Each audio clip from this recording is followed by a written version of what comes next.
So this morning, boys and girls, we all got to meet one of my very favorite characters, Mrs. Wishy Washy. And today we're going to start a project that's going to go over 2 days to make some really awesome retelling characters to retell the story of Mrs. Wishy Washy. So as you can see here on my paper, I have 2 different pages, and so I want to be really careful that I'm really being mindful of that. So I have Mrs. Wishy Washy here. I have the cow, the pig, and the duck. And then I have, on the second page, the tub, and I have the mud.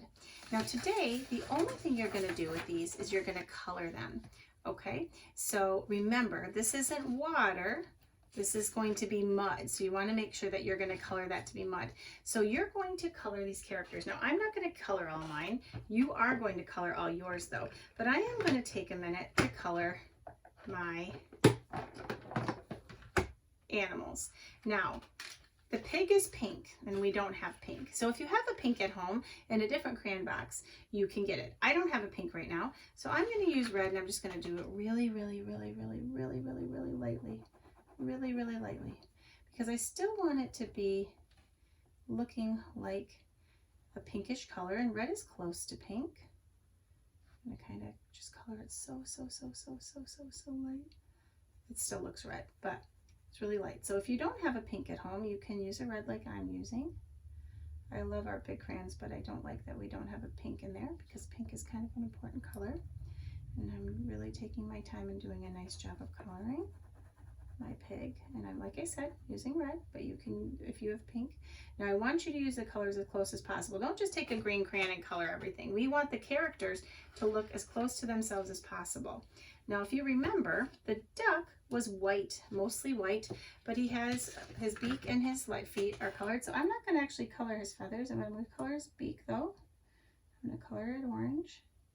And then I'm going to color his feet. But he was a white duck, so I'm going to leave him white. And the cow was brown. And you could add spots to him, and you can do whatever you'd like, but I'm going to color him brown here. And again, I'm going to take my time and try and stay in the lines as much as I can. Color right there, around here. Oh, that's looking really nice. I like my cow. I think I'm just going to leave a spot here because he does have some spots on him. I didn't leave many, but a few, and I'm taking my time and coloring as nicely as I can. I'm going to color his legs. Okay, just like that. Color his ant horns a little bit here, and there they are. Okay, you know what, I'm just coloring that in because I didn't leave the spots, but you could leave spots if you wanted. Now then I would color Mrs. Wishy Washy. Now Mrs. Wishy Washy has on a blue dress.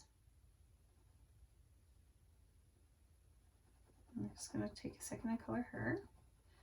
Like I said, I'm not going to color everything, but I'm going to color this. Now, one of the things I really want you to take your time to do, and one of the things I love about Mrs. Wishy Washy, is her apron. And her apron is a striped pattern. Her apron is a red and white striped apron. And just finished coloring her dress here. And one of my other favorite things about Mrs. Wishy Washy is her red slippers that she wears. I always think that's funny that she wears red slippers around everywhere. And I'm just kind of going to color as nicely as you can.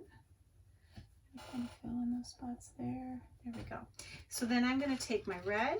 Now because, again, she's a character, I want her to look as close to her character as possible. So I'm going to stripe, just make lines going down of her apron like this. And I'm going to take them down like that and connect them like this. Look at that. And then I think I'm going to color this part red because that's how it would tie on. And then her slippers are red, so I'm going to color slippers. And I might even get out my skin color crayons and pick out a skin color for her. You can make her skin color any color you want it to be. And then she has kind of yellow hair.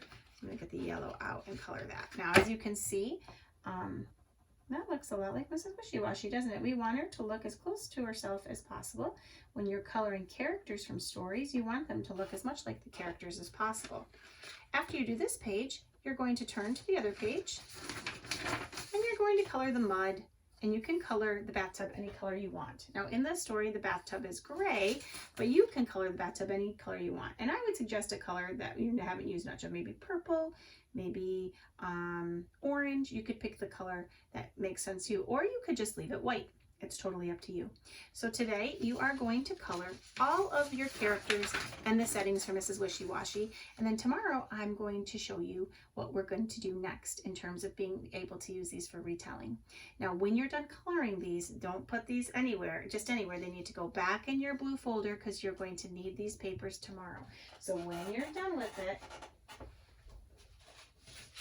get out your blue folder and put it right back inside of it under week 1. Okay? Have fun coloring.